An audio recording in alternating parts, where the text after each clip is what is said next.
이 말씀 욥기 6장 11절에서 21절 말씀입니다. 내가 무슨 기력이 있기에 기다리겠느냐? 내 마지막이 어떠하겠기에 그저 참겠느냐? 나의 기력이 어찌 되겠느냐? 나의 살이 어찌 무수되겠느냐? 나의 도움이 내 속에 없지 아니하냐? 나의 능력이 내게서 쫓겨나지 아니하였느냐? 낙심한 자가 비록 전능한 병야들을 쳐버릴지라도 그의 힘으로부터 공동점을 받느니라. 내 형제들은 개울과 같이 변덕스럽고 그들은 개울의 물살같이 지나가누나. 얼음이 녹으면 물이 검어지며 눈이 그 속에 멈추어질지라도 따뜻하면 마르고 더우면 그 자리에서 아주 없어지나니. 대상들은 그들의 길을 벗어나서 사막한 들에 들어가 멸망하니라. 대마의 떼들이 그것을 바라보고 스바의 행인들도 그것을 사모하다가 거기 와서는 바라는 것을 부끄러워하고 낙심하느니라. 이제 너희는 같이 봅니다. 이제 너희는 아무것도 아니구나. 너희가 두려운 일을 본즉 겁내는구나. 아멘. 자, 오늘같이 우리가 특별히 준비한 날은 설교도 오늘 딱 맞춰가지고 우리가 할 일에 맞춰가지고 하면 좋겠죠. 그런 걸 보고 기획된 거라 그럽니다. 근데 하나님은 기획된 것을 우리에게 별로 그렇게 허락하지 않으십니다. 그래서 평소보다 조금 더 많이 모이고 반가운 얼굴도 있고, 그리고 딱 한 번 설교 듣는 분들인데 한 번 왔다 가시니까 이참에 한 번 은혜를 확 받고 하면 얼마나 좋을까요? 그래서 주제를 정하고 마음을 재서 계획을 해서 설교를 하면은 하나님이 별로 안 기뻐하십니다. 그냥 하던 대로 주신 대로. 그래서 욥기 말씀을 봤는데 아시다시피 욥기는 무지하게 어렵죠. 그리고 오늘 말씀이 한 장이 딱 끝나는 것도 아니고 가운데 부분이어가지고 뭔가 결론을 내기도 애매한 부분입니다. 그래서 은혜가 없을까요? 그래서 하나님의 은혜가 가다가 말까요? 천만의 말씀입니다. 그렇게 생각하면 전할 수도 없고 들을 수도 없습니다. 어디를 펴서 어느 조각을 몇 부분을 몇 구절을 읽더라도 펴서 읽으면 우리가 전할 수도 있고 은혜 받아야 정상입니다. 자, 오늘 하나님이 어떤 은혜를 준비하셨는가 한번 보자고요. 11절입니다. 내가 무슨 기력이 있기에 기다리겠느냐? 아니 어떤 맥락인데 지금 이런 이야기를 하냐? 친구들이 욥이 고난받고 힘들다 하는 소리를 듣고요, 서로 뜻을 모아 모였습니다. 오늘도 보니까 뜻을 모아 모인 분들이 계시네요. 뜻을 모아서 멀리서 모였는데 올 때는 무슨 생각으로 왔냐면 욥을 위로 좀 해줘야겠다. 많이 아프다는데 좀 우리가 좀 보태줄까? 자식들도 다 죽었다는데 어떻게 우리가 친구가 되어줄까? 참 막막하다. 하여튼 이런 마음으로 출발을 했습니다. 와서 보니까 실상은 상상보다 참혹한 거예요. 그래서 일주일간 말을 못했습니다. 일주일간 말을 못하는데 생각을 해봤어요.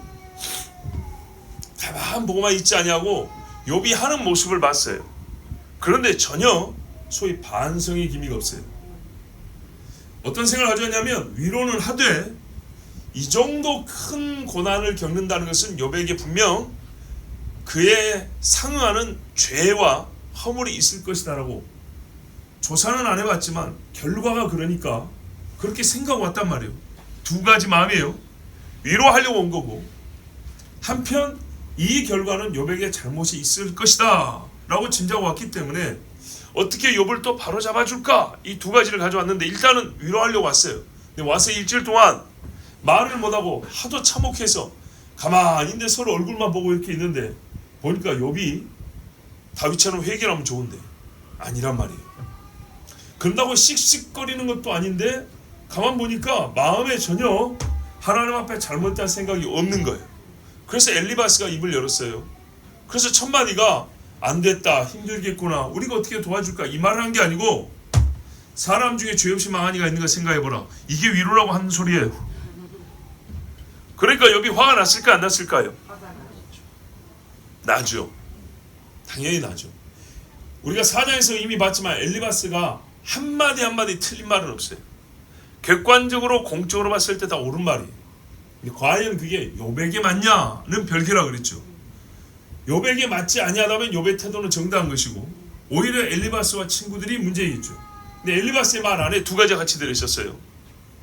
내가 보니까 이 일의 결론은 네가 범죄했기 때문이다. 참 크게 범죄했기 때문이다. 그래서 내가 너를 판단은 하지만 최종적으로 내가 원하는 거 뭐냐면 네가 회개하고 하나님 앞에 다시 복받기를 원한다. 이 메시지가 다 들어있었어요. 자, 근데 듣는 입장에서 네가 다시 옛날처럼 복받기를 원한다가 들릴까요? 여러분, 이론이 아니고 실제입니다. 욥 입장에서 안 들리는 겁니다. 그럼 그 말을 먼저 하든지 처음에 아주 무지막지하게 비판을 하고 정죄를 해놓고 뒤에 가서 그래도 나는 네가 살기를 원한다 이랬을 때 우리가 엘리바스의 마음도 이해를 하지만 욥의 입장에서 지금 보는 거란 말이에요. 욥이 대답하는 시간이니까. 욥의 입장에서 보니까 욥은요, 그 말하는 그 흐름을 보면 엘리바스의 말을 전혀 수긍하지 않았어요. 뭐가 강하냐? 네 말에서 나에게 위로하려는 거는 요것밖에 안 되고 판단하는 게 99%라는 거예요. 그러니까 나는 그 다수 거의 전체에 해당하는 그것에 대하여 응답을 할 것인데 내가 뭘 잘못했냐는 거예요. 친구들아, 위로한다고 왔지만 너희들에서 위로받을 건 하나도 없고 그런다고 내가 너희 보기에는 믿음이 없는 것 같지? 아니다. 내가 고통 중에 있지만 너희들은 내가 지금 믿음도 가식이 없고 위선이라고 말하지만 나 믿음이 있다. 그 10절에 뭐라고 했어요? 그러할지라도 내가 오히려 위로를 받고 그칠 줄 모르는 고통 가운데서도 기뻐하는 것은 내가 거룩하신 이의 말씀을 거역하지 아니하였음이라. 그래, 너희 보는 게 하나님이 나를 친 거다. 사람이 그런 게 아니고 하나님이 친 거다. 그러면 하나님이 쳤다고 해서 나를 죽이고 내가 죄가 있어서 그랬다기보다는 하나님의 기쁜 뜻을 내가 알지는 못해서 알고는 싶은데 그렇다고 내가 믿음이 없는 건 아니다. 너희들은 딱 나를 정죄에 끝나지만 나는 결국에는 하나님께 위로를 구할 것이다. 이렇게 믿음을 보였어요. 그런데 그러고 말을 끝내지 아니하고 욥이 이제 공격을 하는 겁니다. 기분 나쁘니까. 그래서 하는 말이 11절 이하입니다. 보세요. 나에게 기력이 남아있지 아니하다. 그죠? 그래서 맞다. 내가 무언 힘이 있다고 이 상황에서 소망할 게 있겠냐. 이게 11절의 말이에요. 그 뒤에 보면 내 마지막이 어떠하기에 그저 참겠느냐. 이제 번역이 좀 문제인데요. 내가 무엇이라고 내 생명을 내 힘으로도 연장할 수 있겠느냐. 9절에 그랬잖아요. 이는 곧 나를 멸하시기를 기뻐하사 하나님이 그의 손을 들어 나를 끊어버리실 것이라. 알고 있죠. 그러면 내가 무슨 힘이 있다고 더 살겠으며 내 마지막이 내가 어떻게 그거를 정한다고 하나님께 버티겠느냐. 하나님이 끊고 가자 하면 가는 것이고 그러나 나는 거기 가서 위로를 받겠다. 이 땅에서는 하나님이 나를 죽이로 작정을 했기 때문에 하나님이 나를 죽이로 작정했는데 내가 어떻게 하나님의 위로나 사람의 위로나 땅에서 구할 수가 있겠냐. 욥의 그러니까는 굉장히 똑똑한 겁니다. 나는 죽어서 위로를 받겠다. 그래서 저 뒤가 나오잖아요. 내가 죽지만은 다시 몸 밖에서 나의 구원자를 보리라. 부활신앙이 욥게 나타난다 그랬죠. 자, 이렇게 말을 했어요. 그러면서 이제 계속 더 하는 게 12절에 나의 기력이 어찌 돌의 기력이겠느냐, 나의 살이 어찌 노쇠겠느냐. 내 힘은 바위가 아니다. 혹시 여기서 바위를 이길 만한 힘을 갖고 계신 분 있습니까? 없죠. 역사상 삼손밖에 없습니다. 돌로 된 기둥을 그냥 잡고 무너뜨렸지 않습니까? 살이 노시다. 살이 노시면 우리가 살기는 어렵겠지만 지금은 강함을 비유하는 거죠. 놋같이 강한 살이 어디 있어요?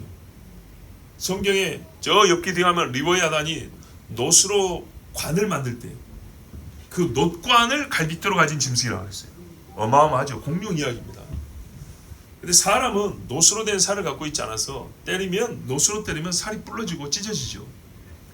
아무것도 아니라는 이 말입니다. 나는 그래 고통에 부딪히면 깨지고 찌그러지는 육신이고 고난이 오래되면 약하고 쇠해지는 그런 인간일 뿐이다. 그걸 이제 얘기합니다. 자, 11절 12절 나는 약하다이죠. 그래서 이 약한 틈에 너희가 나를 아주 그냥 자근자근 이렇게 씹어먹고 있는데 13절 이 번역이 문제입니다. 나의 도움이 내 속에 없지 아니하냐. 나의 능력이 내게서 어쨌다고요? 쫓겨가지 아니하느냐. 뭔 말인지 이해됩니까? 도움이 있다는 겁니까? 없다는 겁니까?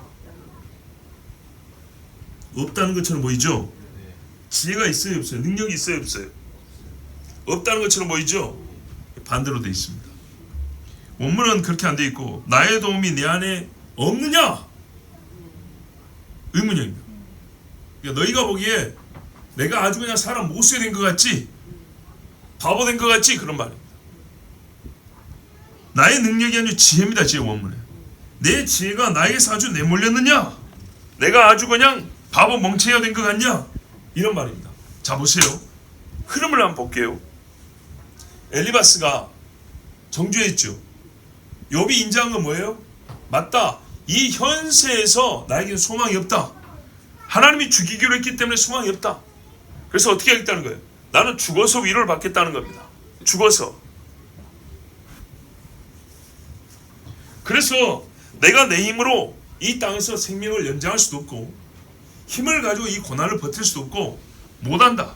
그런데 보니까 너희가 그것을 보러 왔으면 위로를 할 것인데 오히려 나를 정죄하고 하나님보다 더 매섭게 나를 메어치고 있으니 너희가 보는 나라는 존재는 지혜도 없고 진짜 아무것도 아니고 보세요. 도움이 없자. 그러니까 내 속에서 사람 구실할 수 있는 것은 싹 없어져 버린 것처럼 그렇게 보이냐? 이렇게 쏘아 붙이는 겁니다. 자, 매튜 엘리라고 1600년대 청교도 목사님 있어요. 제가 그분을 존경한다 했죠. 그분이 이렇게 본문을 해석했어요. 자, 13절을 원문대로 번역을 하면 나의 도움이 내 안에 없느냐? 그리고 지혜가 나에게서 아주 내몰렸느냐? 쫓겨나 없어졌느냐? 이런 말이라고 했어요. 여기에 대하여 나는 멀쩡하게 이성을 가지고 있기 때문에 너희가 나를 돕지 않아도 하나님께 감사하게도 내가 스스로 내 일을 처리할 수 있지 않느냐? 너희는 지혜가 내게서 완전히 없어져서 내가 정신 이상이 되었다고 생각하는 것이냐? 아니다. 친애하는 엘리바스요, 나는 미친 것이 아니요 참되고 온전한 말을 하고 있는 것이다. 이렇게 말한 거예요. 왜 엘리바스가 보기에는 상황이 이 지경이 되면 하나님 잘못 안 해도 잘못했다 해야 될 것 같은데 이런 상황인데도 뭐라 하냐면 자기가 의롭다고 하는 거예요. 그러니까 엘리바스가 보기에는 완전 미친놈인 거죠. 옛날에는 신앙이 좋아서 분별도 잘하더니 자기 일에는 분별도 못하고 하나님이 하신 일에 대해 판단도 잘하더니 지금 상황이 이 지경이 되니까 하나님이 자기한테 무슨 일을 하고 계시는지 무슨 말씀을 하시는지 전혀 모르는구나. 이렇게 엘리바스가 욥을 책망하고 있다고 욥이 그렇게 판단한 겁니다. 자, 여기까지 이해가 되십니까? 예. 이해가 잘 안 되시는군요. 욥기를 그래서 처음부터 같이 봐요. 제가 욥기를 설교할 때 여러분에게 항상 하고 싶은 말씀은 여기서 아무리 머리가 좋은 분도 평안히 앉아서 들으면 욥기를 제대로 이해를 못합니다. 저나 여러분은 마찬가지입니다. 실제로 욥의 상황 하에서 생각을 해봐야 됩니다. 욥이 상황 하에서 생각을 하면 그게 무슨 말이냐면 성경을 읽다 보면 사실이기 때문에 말이 횡설수설할 때가 있습니다. 왔다리 갔다리 할 때 있어요. 이게 정상입니다. 극한 고통에 있으면 급할 때 뭐죠? 우리가 이제 화면으로 보면 아이고 저때 이래야지 저래야지 그죠? 됩니까? 내가 그 일을 겪으면 되냐고요. IQ 200짜리도 못해요. 손이 벌벌 떨리고요. 다리가 풀려가지고 말도 이 말이 안 돼 저 말 나가고요. 아주 정신없습니다. 그게 정상입니다. 만약에 욥하고 친구들의 말이 일목요연하게 딱딱 알아먹기 좋게 그냥 쭉 펴서 한 번 읽으면 무슨 말인지 알겠다. 이건 꾸민 말이에요. 소설이에요, 소설. 실제이기 때문에 말이 이리 갔다 올라갔다 내려갔다 왼쪽으로 더 많이 갔다 다시 오른쪽으로 치우쳤다 비포양도로 막 이렇게 춤추며 차 타고 가듯이 그런 거예요. 그게 정상이에요.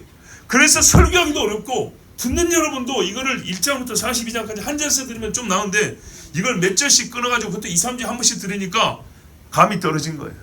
자주 듣던 주기도문은 2년에 한 번 들어도 가까운데 욥기는 2주에 한 번 들어도 뭔 말인지 모르는 게 정상이에요.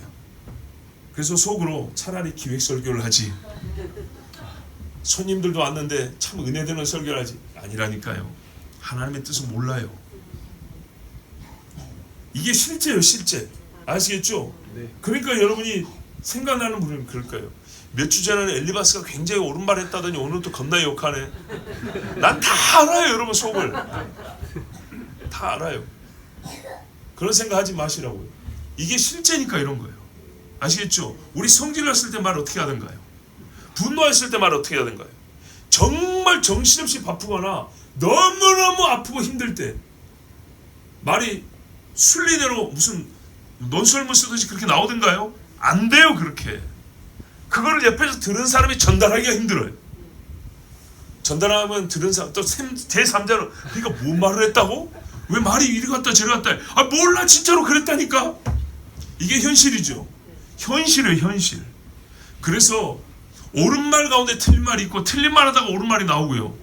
예, 옳은 말 중에 정말 옳은 말이 나오고 좀 덜 옳은 말도 나오고 이러는 겁니다. 이게 실제. 자,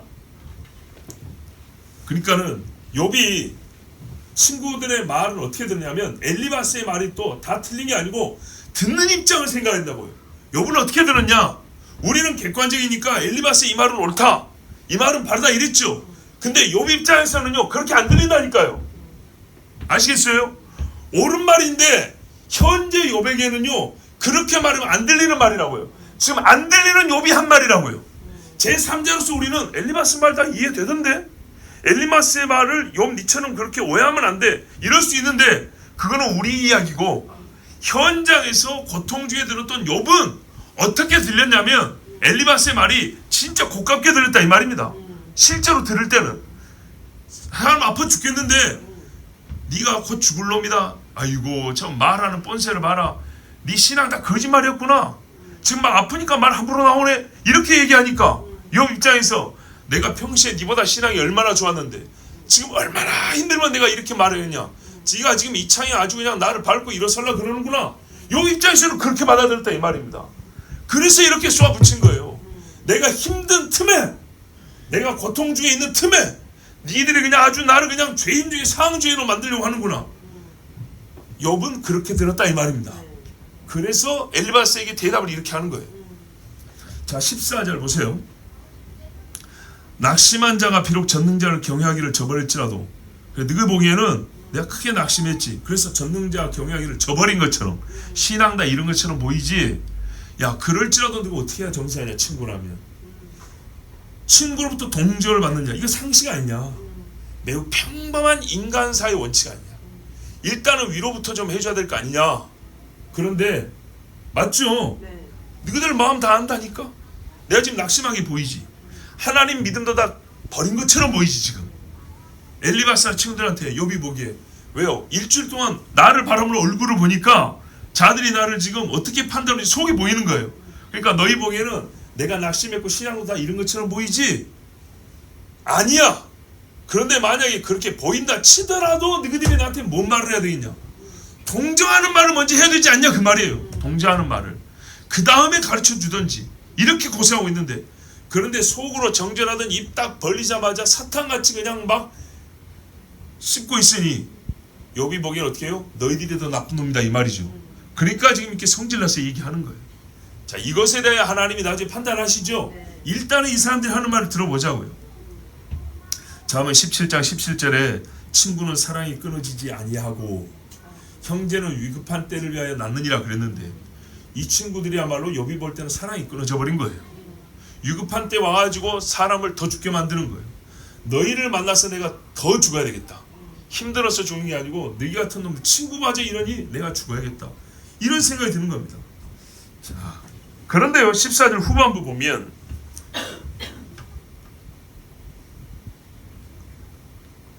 고난받는 자에게는 그의 친구로부터 동정이 보여줘야 되는데 그러나 원문에 어떻게 되냐면 그 친구는 전능하신 분을 두려워함을 저버리는 도다. 이런 말이 있어요. 자, 우리 14절에 있습니까? 없습니까? 없죠. 없어요. 야, 이게 원래는 어떤 말이냐면 이게 섞어가지고 번역을 한 거예요. 섞어가지고. 원래 부분이 이렇게 해요. 너희 보기에 내가 정말 고난을 받고 있다면 동정을 베풀어야 옳다. 근데 너희가 나를 지금 동정하냐 안 하냐? 안 하죠. 정죄만 했죠. 너희가 나를 판단하기 앞서 내가 너희의 속을 판단하자면 너희야말로 하나님 경외를 잃어버린 것이다. 정말 하나님을 경외하는 자는 친구가 고통 중에 있을 때 먼저 동정의 인사말을 건네느니라. 근데 너희가 나를 보고 첫 마디가 이 죄인아, 이 가식 위선자야, 이런 걸 보니까 내가 이제야 오늘 알았다. 실제로 너희 속에 하나님 경외함이 크지 않았다는 것을. 그들이 지금 욥을 판단하는데 욥이 그들의 속을 보고 오늘 판단했다, 이런 말입니다.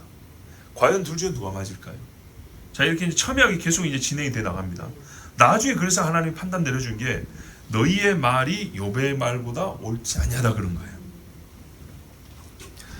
그러면서 욥이 비유를 합니다. 15절 이하는 이제 비유입니다. 이렇게 말을 하는 친구들을 비유하여 비판합니다. 어떤 비유냐? 내 형제들은 개울같이 변덕스럽고. 여러분, 개울이 변덕스럽다는 말이 이해가 되십니까? 자, 일단 변덕만 볼까요? 변덕은 어떻게 죠? 이랬다 저랬다. 완전 다른 거죠. 개울이 변덕스럽다는 거예요. 개울은 원래 뭐죠? 물이 흐르는 곳이죠. 그러면은 개울에다 적용을 해보세요. 물이 있었다 없었다, 바로 그겁니다. 자, 그런데요, 우리는 개울에서 뭘 기대하죠? 그렇죠, 흐르는 물을 기대하죠. 기대하고 가봤더니 물이 있더라 없더라? 없더라, 그 말이에요. 예. 자, 그들은 개울의 물살같이 지나는구나. 자, 어느 날 가보니까 대개 이제 이런 광야 내지는 이 중동 지역은 어떻습니까? 우기가 있고 건기가 있죠. 우기 때 길 가다가 보니까 개울이 흐르더라는 거예요. 아, 물이 많이 있네, 이거 봐놨어. 이제 나중에 양치다가 아니면은 장사하러 저기 가다가 여기 들려서 물 좀 마시고 물 좀 길어 가야 됐다, 이렇게 봐놨단 말이에요. 근데 막상 필요한 때 가보니까 있더라 없더라? 없더라, 그 말이에요. 친구가 정말 필요할 때 남들은 말을 못 해줘도 친구는 와서 야, 힘내라, 내가 좀 도와줄게, 이래야 되는데 막상 친구 입에서 나오는 말은 마른 개울과 같다, 그 말이에요. 겁나기 쉽죠? 예. 예레미야 9장 4절에 이렇게 돼 있어요. 너희는 각기 이웃을 조심하며 어떤 형제든지 믿지 말라. 형제마다 완전히 속이며 이웃마다 다니며 비방함이라. 그들은 각기 이웃을 속이며 진실을 말하지 아니하며 그들의 혀로 거짓말하기를 가르치며 악을 행하기에 지치거늘 네가 사는 곳이 속이는 일 가운데 있도다. 예레미야가 속이는 사람들 가운데 있대요. 욥이 친구들은 그래도 나를 진실하게 위로줄 줄 알았어요. 근데 오늘 딱 보니까 이것들이 속여왔던 것이다, 이렇게 보인 거예요. 그러면 실상 친구들이 그렇게 아주 뭐 사기꾼같이 그런 사람이야, 그건 아니에요. 현재 욥의 감정 상태에서 지금 한 말이에요. 그래서 비유를 한 거예요. 16절 보세요. 대개 겨울이 우기란 말이에요. 근데 또 한참 추우면 어떻게 하냐? 얼음이 얼죠. 눈이 내리죠. 비보다 눈 녹은 물이 더럽죠. 새까맣죠. 먼지가 엉겨붙어 있기 때문이죠. 비는 내리는 즉시 흘러가 버리는데 눈은 이거를 붙들고 있어요. 붙들고 있다가 먼지와 흙을 붙들고 있다가 녹으면서 한꺼번에 이거를 갖고 내려가니까 물이 새까매요. 옛날에도 그랬어요. 16절 그 말입니다. 얼음이 녹으면 물이 검어지며 눈이 그 속에 감추어질지라도. 맞죠? 자, 우기가 시작돼서 물이 좀 흐르더니 날이 추워지니까 얼어버린 거예요. 거기다 눈이 덮였어요. 그래서 그래도 물이 있으니까 봐놨어요. 아, 여기다오. 여기라고 이제 다른 사람도 데리고 와서 여기 시냇물 있어요. 우린 둘이 말자고. 나중에 목마를 때 와서 여기 마시자고. 양떼들 데리고 와서 마시게 하자고. 이러고 보고 갔다, 이 말이죠. 근데 날이 좀 따뜻해지니까 어떻게 17절 보세요. 따뜻하면 마르고 더우면 그 자리에서 아주 없어지나니. 예, 봄이 되니까 어떻게 해요? 이때 녹아지고 새까만 흙탕물로 순식간에 싹 나가 없어져 버리더라고요. 그래서 덥고 목마를 때 찾아가 봤더니 물이 없어요. 모래둔덩만 쌓여 있는 거예요. 흙만 한쪽에 모여 있고 쓰레기만 쌓여 있고 물이 하나도 없어요. 지금 이거 누구들하고 하는 얘기죠? 친구들. 너희들 입에는 마실 물 한 모금 먹고 모래가만 가득하다, 모래만. 욥도 지독하죠?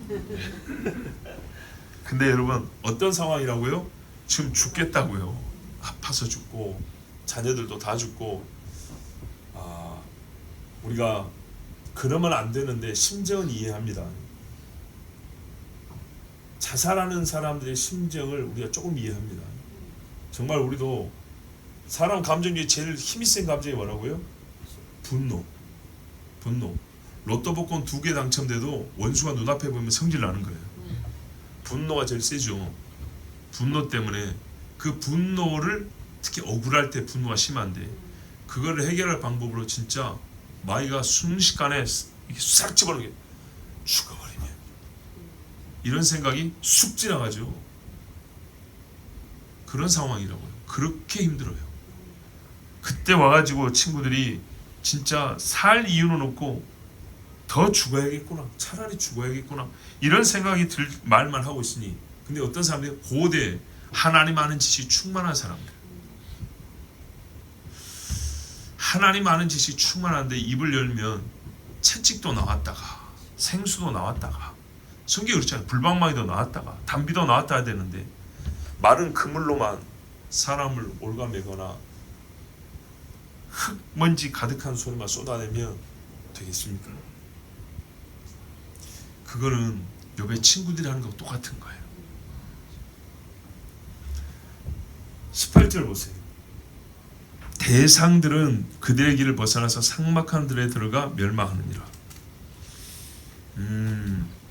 이제 원문은 좀 달라요. 그의 물이 흘러가는 길들은 잘못 간 길이라 아무데도 이르지 못하고 끊어지는도다. 이게 대상들 큰 상단 있죠. 요거는 지금 19절을 생각하고 이 해석하여 번역한 거예요. 우리 번역. 아시겠죠? 19절을 보면 대마의 때가 나고 스바의 행인들 나오죠. 그러니까 이거를 큰 상단을 생각하고 18절에 이거를 끌어당겨 가지고 왜 길을 벗어났다니까 이게 사람이라고 생각한 거예요. 근데 원문은 그렇지 않냐고 시냇물 얘기하는 거예요. 물이 흘러가는 것도 어떻게 했냐? 자, 물이 겨울에 얼었던 게 녹았죠. 흘러가죠. 근데 이게 말입니다. 누가 수로를 만들어 놓은 게 아니기 때문에 자연 상태이기 때문에 지 가고 싶은 대로 그냥 가는 겁니다. 그렇죠? 물길을 그냥 나는 대로 가는 겁니다. 그랬더니 거기 끝에 사람들이 기다리고 있지도 않고 짐승이 기다리지도 않고 그냥 허비하는 대로 그냥 다 흘러가 버리더라는 거예요. 그래서 금세 물이 없어져 버렸어요. 누가 여기다 수로를 만들어 놨으면 히스기야 수로 같은 거, 성전을 만드는 솔로몬이 만든 수로 같은 걸 만들어 놨으면 그 흙탕 물이라도 사람 사람들 오면 정화해가지고 마실 건데 이것들이 그냥 봄 되니까 지그들 마음대로 골짜기 따라 내려가지고 땅속으로 다 스며들어 없어져 버리고 하나 사람에게 유익을 못 주고 없어지는 그랬더란 이 말입니다. 그렇게 소멸되는 물, 이게 그러니까는 저기 15절부터 지금 18절까지 이 물을 이야기를 했어요.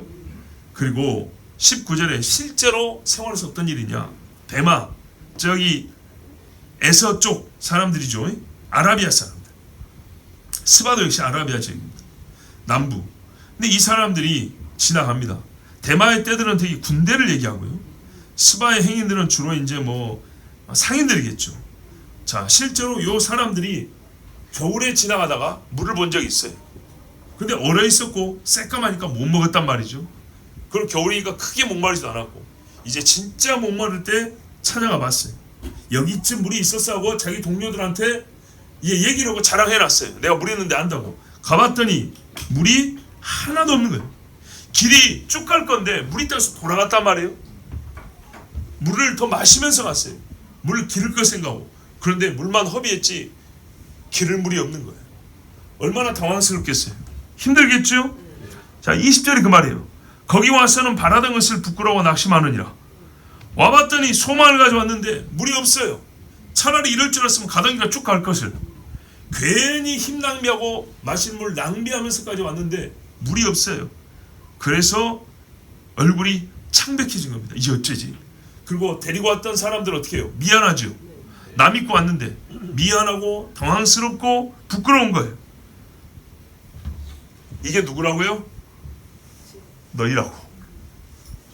욥이 친구들 바로 너희다 이렇게 말했어요. 21절 보세요.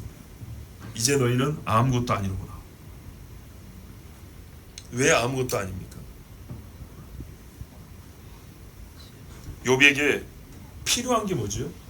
위로입니다. 도움이죠. 지금은 그럴 때입니다. 아픈 사람은 여러분 적군이라도 부상당한 적군은 치료부터 해줍니다. 총을 쏴고 칼을 찔러 죽이다가도 일단 전투가 종료되면 부상병들은 포로로 잡더라도 치료부터 해줍니다. 이게 인륜입니다. 그런데 너희는 분명히 나를 위로한다고 하고 모이고 찾아왔는데 와서 나에게 위로해 준 건 하나도 없다. 욥의 친구들은 이 말라버린 시내입니다. 그 시내를 보고 찾아온 사람들을 당혹스럽게 하는 시내입니다. 그래서 속였다입니다. 나도 너희가 온다는 소식을 들었을 때 이제야 내가 부인한테서도 얻지 못한 위로를 좀 받겠구나. 내가 친구들한테 기도도 좀 부탁하고 신앙에 좀 도움도 좀 받겠구나. 그랬더니 전혀 말라버린 시냇물처럼 흙먼지만 풍기더라는 겁니다. 그래서 하는 말이 이제 너희는 아무것도 아니라 오히려 친구들의 말 때문에 더 고통스럽고 더 못난이가 되어버렸고 더 부끄러운 사람이 되어버렸습니다. 이게 친구들이 한 일이라고 욥이 지금 판단합니다. 그러면 여러분 이제 그래서 친구들이 잘못했죠. 욥은 그럼 다 잘했나? 한번 생각해 봅시다. 욥은 누구를 기대했습니까? 바라지 말아야 될 사람을 말했죠. 그런다고 우리가 사람에서 전혀 아무것도 기대하지 말라는 건 아닌데 하나님이 벌하기로 작정했다. 자기 입으로 그랬어요. 하나님이 죽이기로 작정했다고 확신이 들은 일에 있어서 사람이 무슨 위로가 되겠습니까? 사람은요 도움을 주고자 하더라도 자기가 주고 싶을 때에 주고요 주고 싶은 만큼 줍니다. 주고 싶은 정도를 줍니다. 이해되시죠? 물 온도 30도를 100도가 필요한데 나는 50도를 주고 싶으면 50도를 줍니다. 100리터가 필요한데 나는 50리터만 주겠다면 50리터만 줍니다. 어제 필요했는데 오늘 갖다 줍니다. 이게 사람입니다. 필요로 하는 사람은 때가 있고요 양이 있고 정도가 있습니다. 근데 이거를 정확히 맞춰서 해줄 수 있는 사람은 없습니다. 그걸 정확히 맞춰서 도와줄 사람은 없습니다. 여러분 근본적으로 이걸 알아야 됩니다. 히브리서 4장 14절 15절 16절에 우리에게 있는 대제사장은 우리의 연약함을 체휼하지 못하는 분이 아니라 그랬죠. 우리와 같이 육을 입었기 때문에 다 안다 그랬죠. 그러면서 그거를 근거로 뭐라 하는지 아십니까? 보세요. 똑같은 육을 가진 인간들은 제때 돕지 못하죠. 근데 하나님의 아들은요 우리가 똑같은 육을 갖고 겪어본 다음에 뭐라 하냐, 그러므로 이 대제사장이 있으므로 잘 보세요. 때를 따라 돕는 은혜를 바라고. 아멘. 우리가 은혜의 보좌 앞에 담대히 나가자 그랬어요. 아멘.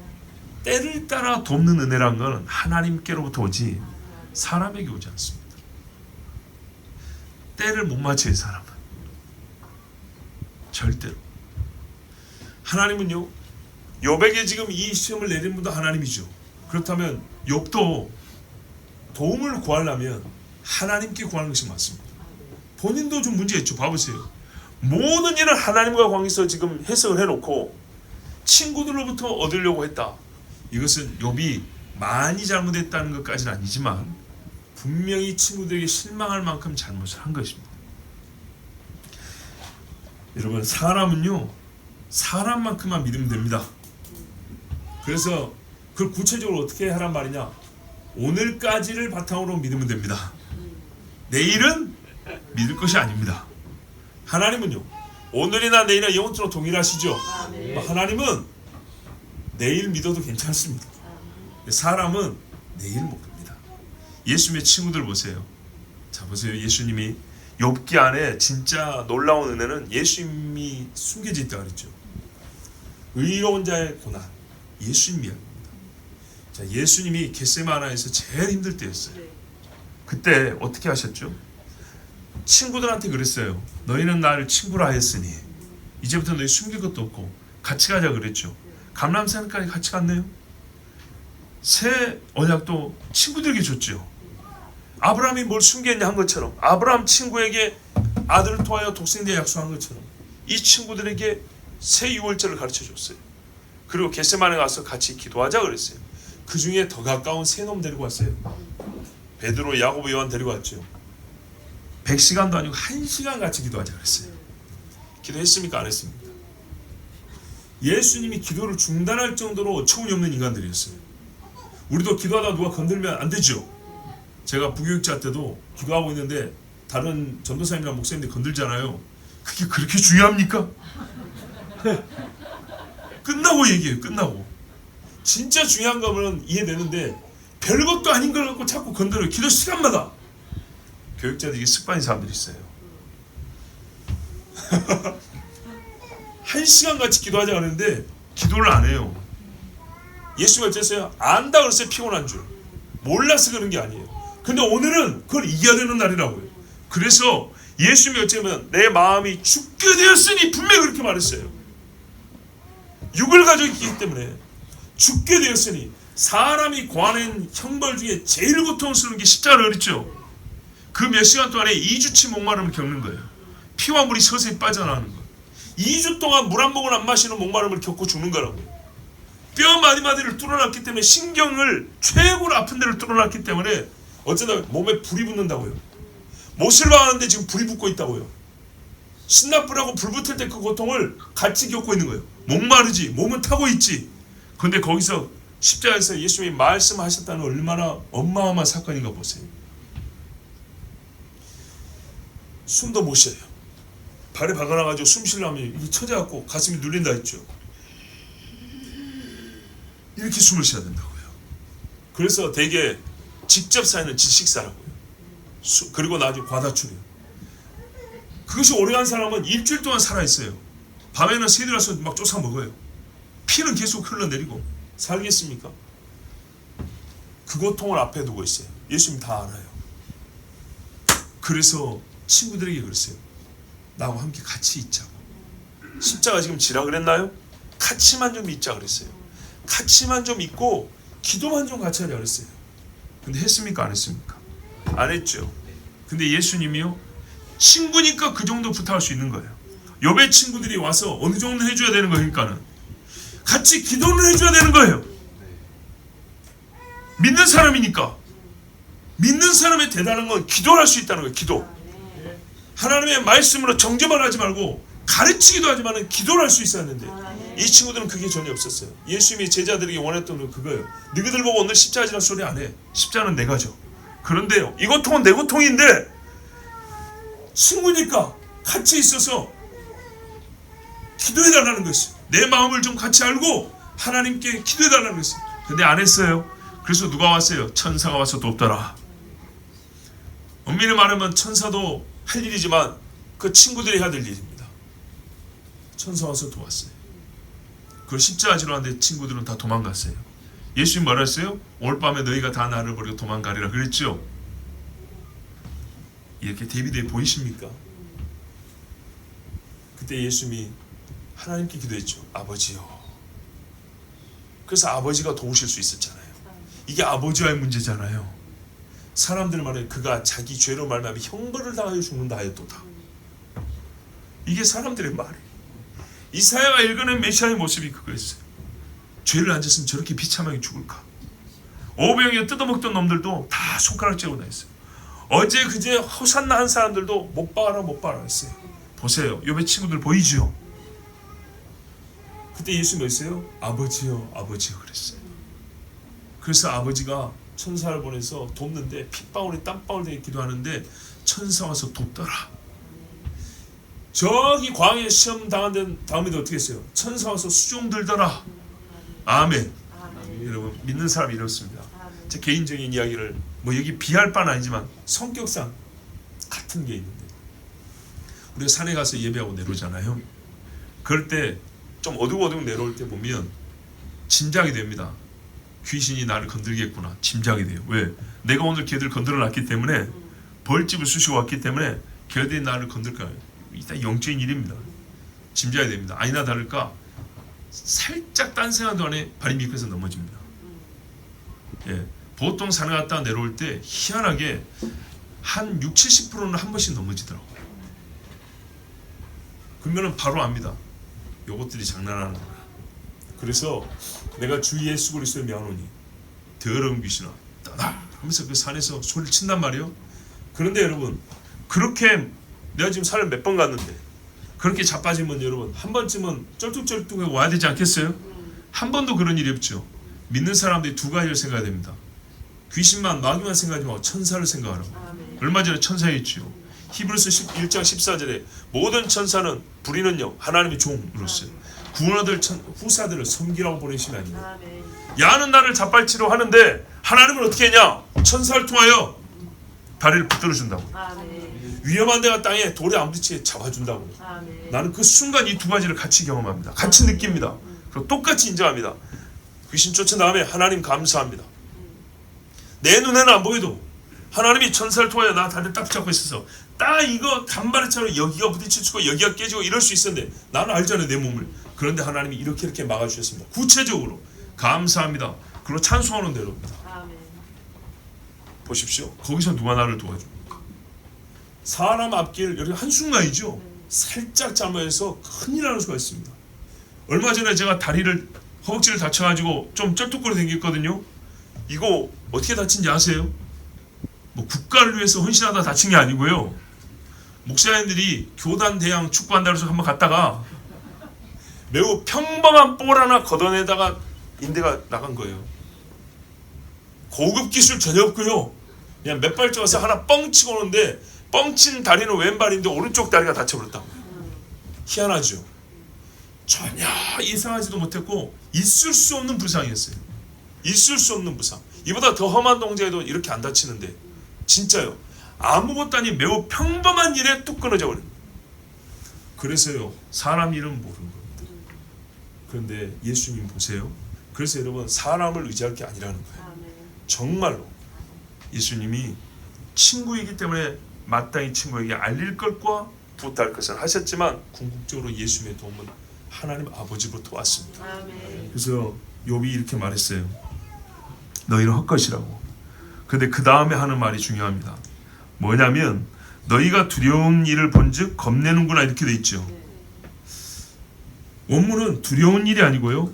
내가 낙심하는 것을 보고 너희가 무서워하는구나입니다. 이게 도대체 또 무슨 말인가요? 자, 욥이요 엘리바스의 말을 듣고 옆에 앉아서 같이 동조하는 친구들 보면서 그들의 속을 봤다 그랬죠. 욥이 간파한 그들의 속은 이런 거였어요.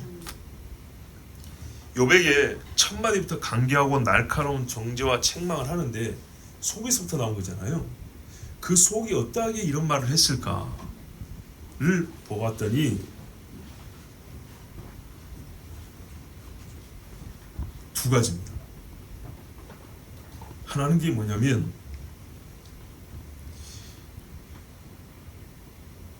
친구들이 욥의 상황을 보니까요. 욥의 상황이 지금 이러한데 욥이 자기 상황에 대하여 자기가 판단한 말이 있죠. 그 말을 지금 친구들은 반대하고 있죠. 근데 여러분 거꾸로 이제 동조해줬다 한번 생각해 봅시다. 맞다. 네 말이 맞다. 네 별로 잘못한 게 없다. 네가 왜 이런 고난을 당한지 우리도 잘 모르겠지만 네 말이 맞다. 평상시에 욥 너는 정말 의로웠고 정직했고 지금 당하는 일도 네 말처럼 원인은 잘 모르겠지만 하나님이 왜 이렇게 하신지 모르겠지만 너는 잘못한 거 없다. 자 이렇게 말했다고 한번 생각해 봅시다. 그러면 그 다음에 뭐 해야 될까요? 욥이 자기 하는 변호에 대해서 친구들이 시인을 해주고 긍정을 해줬다 하면 그 다음에는 뭘 해줘야 될까요? 친구죠? 신앙인이지? 욥은 공경에 빠졌지? 나에게 돈 좀 있지? 그렇다면 그 다음에 뭐 해줘야 돼요? 도와줘야지. 도와줘야죠. 우리 양심적으로요. 도와주는 게 어려워가지고 도와줄 것이 겁나서 쉽게 저 사람을 동정하지 못하거나 시인하지 못할 때 있어요. 누가 막 욕하는데 내가 보기에 그렇게 욕할 게 아니거든요. 근데요. 욕할 게 아니라고 하는 동안에 그러면 네가 도와줘라. 그러면 좀 책임져 주든지. 이거 감당이 부담되죠. 그래서 비겁하게 어떻게 하냐. 그 욕한 사람들하고 마음이 다르면서도 살짝 그 옆에 낍니다. 좀 그런 것 같아. 그렇지. 이러면서 뒤로 물러가. 사람은 말을 하면 그 행동이 따라오게 돼 있어요. 욥이 어지간히 어려워야죠. 그죠 여러분? 10만 원 빌려달라는 걸 빌려주는데 10억 빌려달라는 걸 어렵습니다. 그럼 어떻게 해야 되죠? 동정을 하다가는 10억에 그래도 1억은 빌려줘야 되겠죠. 욕을 하면요, 안 빌려줘도 돼요. 그렇죠? 욕을 하면 거기다 내가 왜 돈을 빌려줘? 욕을 하면 사람은 특히 기분 나빴죠. 나한테 빌려달라 소리도 안 해요. 이게 현실이죠. 여러분, 우리 모두 다 도둑놈 만들고 나쁜 놈 만들라는 게 아니고 사람이라는 겁니다. 여러분, 욥기는 잠언은 평시의 지혜고 욥은 어려울 때 지혜고 전도서는 궁극의 지혜라 합니다. 잘 보세요. 욥기 안에 지혜가 있어요. 인간을 볼 수 있어요. 욥이 친구들의 말을 봤어요. 너희가 왜 나를 시인 안 해주냐? 너희가 정말 그렇게 나를 근거가 있고 말이 되어서 지금 나를 그렇게 정죄하는 거냐? 너희를 나 도와주기 두렵잖아. 나 도와주기 힘들지. 부담되지.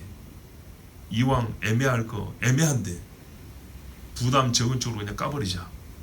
이게 보통 사람들의 심리 속에 있다는 말이에요. 또 이 사람들이 무서워하는 것, 욥에 대하여 자기들의 말이 지나치다, 생각이 과하다는 것은 알고 있다는 겁니다. 알아요. 무슨 말이야? 욥이 지금 말할 때 저 사람 친구들이 나를 굉장히 욕을 많이 하죠. 근데 가만 들어보니까 오버하는 것 같아. 우리 그럼 말 어감이 딱 들리죠. 내가 50을 잘못했는데 저 사람 일부러 60, 70 정도로 나를 막 쏘아붙이는 것 같아. 부부 싸울 때도 그렇잖아요. 웃는 분들은 다 시인한 걸로 알겠습니다. 나도 그럴 때 있어요. 50이면 되는데 한 70 정도로 쏴붙여야 남는 장사거든요. 비길 수는 없고. 그렇죠. 그래요. 욥도 알아요. 너희들이 나를 속으로 생각보다 말이 조금 더 지나쳐. 왜 그렇게 말을 지나치게 할까? 들어준다 했을 때, 동조한다, 들어준다 하면 어떻게 되냐? 상대를 나보다 위에 두는 느낌을 받거든요. 비기는 게 아니고 네가 이긴 것 같은 느낌을 받아요. 내가 이긴 느낌을 받으려면 내가 좀 오버를 해야 돼요. 대화 딱 끝났을 때, 깔끔하게 마무리됐을 때 내가 조금이라도 승기를 잡은 그 마무리, 기분 좀 괜찮죠? 좀 진 것 같아. 좀 떨떠름하죠? 들어준다는 것은 현재 모든 것이 나보다 못한 사람을 나보다 위에 두는 것 같은 느낌을 받게 합니다. 만약에 저 사람이요, 나보다 지금 처지가 좋아요. 훨씬 좋아요. 그러면 둘이 50대 50이라도 내가 좀 10 정도 밀린 것 같아도 그게 기분이 그렇게 안 나빠요. 근데 이 애가 거지란 말이죠. 쫄딱 망했단 말이죠. 나보다 잘났던 애가 지금 객관적으로 볼 때 완전 나보다 더 못한 상태로 돼 있단 말이죠. 근데 여기서 내가 말로 밀렸어요. 그럼 어떻게 되냐? 상황은 내가 훨씬 나은데 나보다 훨씬 못한 상황이 있는 애한테 말로 졌다. 그러면 어떻게 돼요? 자존심이 더 상합니다. 더 기분 나쁘죠. 이런 일 없나요? 있죠. 이걸 뭐 굳이 돈으로나 성적으로나 구체적으로 예를 들어드릴까요? 희한하죠. 말로 다투는데 분명히 말로 시비를 가려는 중입니다. 그런데도요, 나보다 훨씬 가난한 자에게 지는 것은 부자에게 지는 것보다 더 큰 굴욕감을 줍니다. 시비를 가려는데 나보다 공부도 못한 것 같은데 근데 걔한테 말문이 내가 막혀버리잖아요. 굉장히 화가 납니다.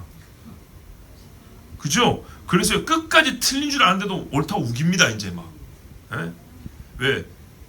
나보다 공부 못한 애한테 졌다고 소문나는 거 싫어가지고 끝까지 우깁니다. 한 2, 3일 그래가지고 자기 입으로 막 퍼뜨려 댑니다. 내가 이겼다고. 자, 욥의 친구들이요, 욥의 말을 이기지 못하고 욥보다 의롭지 못합니다. 그런데 욥의 상황은 그들의 상황과 비교할 수 없이 좋지 않습니다. 네 상황이 더 안 좋아요. 우리가 훨씬 좋아요 지금. 근데 여기서 네가 옳다, 네가 맞다, 네 의로움을 우리도 안다, 이렇게 말하려면요, 욥의 친구들은요 많이 겸손한 사람이어야 됩니다. 평시에 매우 정직한 언어 생활을 하는 사람들입니다. 비교하자면 욥보다 더 정직한 수준 정도 돼야 됩니다. 욥보다 더 겸손한 정도의 사람이 돼야 이런 상황에서 진짜 곧 죽게 생긴 놈한테도 네가 맞다, 내가 졌다, 아니면 나보다 네가 조금이라도 더 낫다, 그래 그 부분은 네 말이 옳다, 이렇게 시인이 되는데, 겸손하지 못하면 그 조금의 시인도 굴욕적이어서 허용하지 않습니다. 모든 것이 다 증명되고 여러분 논증이 다 끝난 상황은 아니지만 이제 시작이죠. 욥의 눈에 비친 친구들은 속마음을 속이고 있었던 겁니다. 그들은 욥을 죄인으로 만들기로 작자하고 입은 열었지 작자하고 입을 열었지 대화하다 보니까 네가 진짜 죄인이구나 이렇게 깨달은 게 아닙니다. 처음부터 죄인이라고 정해놓고 입을 열었습니다. 우리가 지금 이제 6장을 읽었고 엘리바스의 말만 들었고 변론의 처음입니다. 고작 그것을 가지고 친구들에 대하여 많은 판단과 평가를 하는 것은 섣부르다 이렇게 말할 수 있습니다. 만일 제가 욥처럼 이렇게 말했다면 섣부를 겁니다. 근데 아까도 말씀드렸지만 저는 지금 욥이 한 말을 여러분에게 풀어 설명할 뿐입니다. 욥이 그렇게 했어요. 한마디 듣고 이렇게 화를 냈다고요. 왜 그럴 수 있냐? 오랫동안 교제였고 사건의 당사자이고 지금 직접 친구들의 말을 듣고 그들의 얼굴을 보고 있기 때문에 그리고 욥이 그들을 보면서 하는 말이기 때문에 우리는 욥의 말이 옳다라는 게 아니고 욥이 다 옳다는 게 아니고 욥의 말은 분명히 이런 뜻이다 그 말입니다. 그리고 친구들의 마음도요 오직 유일하게 욥을 그냥 다 죽이겠다 이런 건 아니지만 그 마음에 많은 비중이 그렇더라 이 말입니다. 자, 처음에 욥을 찾아오기로 했을 때는 위로를 하겠다 했어요. 와서 다른 마음이 생겨버렸어요. 이게 사람입니다. 다른 마음에서 소리가 나왔어요. 변한 마음과 말소리에 대하여 욥이 처음에 물이 나에게 흐르겠구나 기대를 했다가 모래가 흘러내리니까 속았구나 하고 말하면서 그 기대에 실망하면서 친구들에 대한 자기의 생각을 말한 겁니다. 이어지는 말씀 한번 보실래요? 우리가 오늘 21절 읽었죠. 22절 보세요. 내가 언제 너에게 무엇을 달라고 말했더냐? 나를 위하여 너희 재물을 선물로 달라고 하더냐? 맞죠? 너희가 겁내는구나 한 다음에 바로 뒤에 뭘 했어요? 내가 너희들 보고 돈 주라 그러더냐? 이랬다고요. 제가 괜히 그냥 상사에 쓴 말이 아니에요. 예? 저 30절에 보세요. 내 혀에 어찌 불의한 것이 있으랴? 내 미각이 어찌 속임을 분간하지 못하랴? 내가 온몸에 병이 생길 때 가지고 이 미각도 죽은 줄 아냐? 너희들 말 맛 다 본다. 맛 보니까 속이 정직하지 않다. 그 말이에요. 여러분 이걸 근거로 제가 지금 욥의 말을 풀이한 겁니다. 그냥 상상한 말이 아니에요. 자 여러분 짧게 정리합니다. 아무리 가깝고 믿을 만한 사람도 마음이 변할 수 있습니다. 예수님의 친구들 보세요. 오늘 주와 함께 죽으러 가겠다 도마도 그랬어요. 예수님 다 부인해도 나는 부인하지 않겠다. 베드로도 그랬어요. 그런데 어떻게 했습니까? 요한은 그 대세의 친구 집안이 가깝다 가지고 거기 들어갔죠.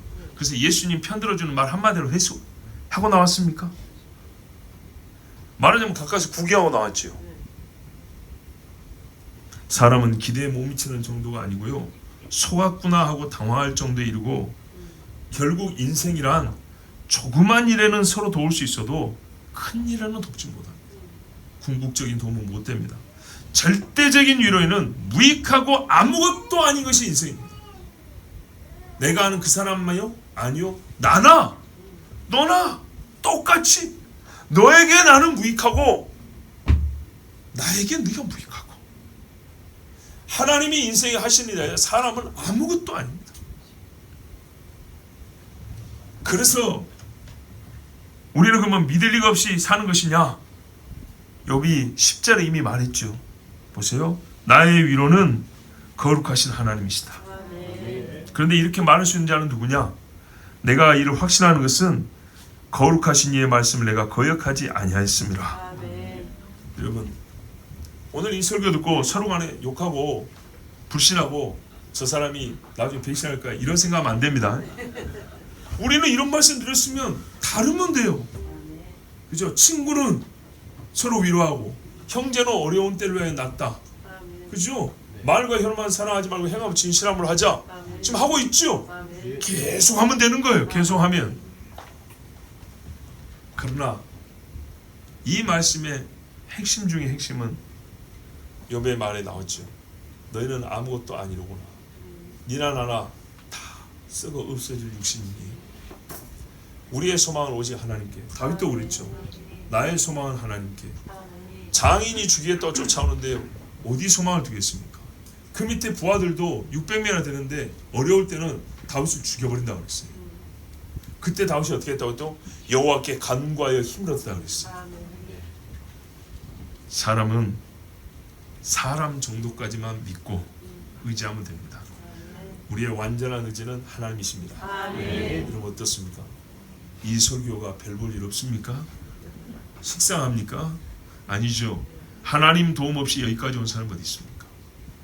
사람을 의지해서 여기 성공한 사람 어디 있습니까? 예? 우리가 사람 보고 여기까지 우리 같이 왔나요? 저하고 여러분도 사람 말씀 한 1년 있고 서로 빠빠이 했을 겁니다. 그죠? 난 안 웃었어요. 하나님이, 여러분은 하나님을 보시고 저 또한 하나님을 보고 사람은 사람만큼 보고, 예, 그래서 여기까지 왔습니다. 오늘 오신 목사님들이 무슨 말씀 하실지 모르지만 제가 알기에 이분들은 아마 교회 부임하고 한 1년 만에 다 위임하신 분들일 겁니다. 근데 저는 시간이 좀 많이 걸렸죠. 그래서 창피하냐? 아니요. 훨씬 복됩니다. 짧으면 되게 의뢰의합니다. 의뢰의. 꼭 그렇다는 게 아니라 왜 잘 모르니까. 지금은요.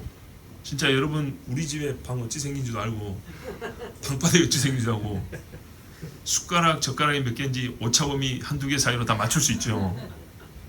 그 정도 됩니다. 그 정도 돼. 얼마나 좋습니까? 제가 아주 이상한 패션으로 걸어다니겨도 욕 안 하고 얼마나 좋습니까? 이제는요 진짜 아하면 아하고 어하면 어하고 다 알아먹고 혹 잘못 발음해도 예 제대로 바로잡을 수 있을 정도로. 그래서 좋습니다. 하나님은 우리 말 들린 대로 해주신다 그랬는데 아주 많은 나이는 아니지만 그래도 어느 정도 나이를 먹으면서 제 입에서 나온 말이 마치 더 어른들이 할 말처럼 만사에 다 때가 있고 하나님 뜻이 있다. 다 하나님 뜻이 있다. 그런데 때가 되면 맞습니다. 이 때를 위함이군요 말이 저절로 나옵니다. 하나님 때가 최고로 좋습니다. 하나님 도움이 최고로 좋습니다. 그러므로 여러분 어려울 때 힘들 때 하나님을 꼭 의지하시고 기도하십시오. 나의 도움이 어디서 올까? 나의 도움은 천지를 지신 여호와에게서로다. 우리 하나님께 기도합니다. 하나님 아버지 오늘 우리를 사랑해 주시고 우리가 함께 예배할 수 있게 해주셔서 감사합니다. 죽이시는 이도 하나님이시고 살리시는 이도 하나님이시고 높이는 이도 하나님이시오 낮추시는 이도 하나님이시라. 우리를 미워하여서가 아니라 우리를 사랑하기 때문에 온전한 하나님의 자녀가 되게 하시려고 거룩한 신의 성품에 참여하게 하시려고 하나님 나라 백성에 어울리는 삶을 살게 하시려고 주여 우리를 인도하시고 도우시고 때로는 우리를 당금질하심을 믿습니다. 이것이 믿음입니다. 내가 예수 믿을 때 이것도 잘 되고 저것도 잘 되더라 아니라 나는 언제라도 하나님을 찾는다. 나는 나를 도우신 하나님 선하고 의로운 길로 인도하시는 하나님 믿노라. 이것이 믿음입니다. 아버지 하나님 오늘도 믿음 가운데 예배합니다. 어느 날은 내 마음이 뜨겁기도 하고 어느 날은 내 마음이 차갑기도 하더라. 그거는 그때 또 하나님이 주신 뜻이 있습니다. 자기를 낮추게 하시옵소서. 하나님의 뜻에 수긍하게 하시고 아멘하게 하옵소서. 우리 주 한번 부르기도 합니다. 주여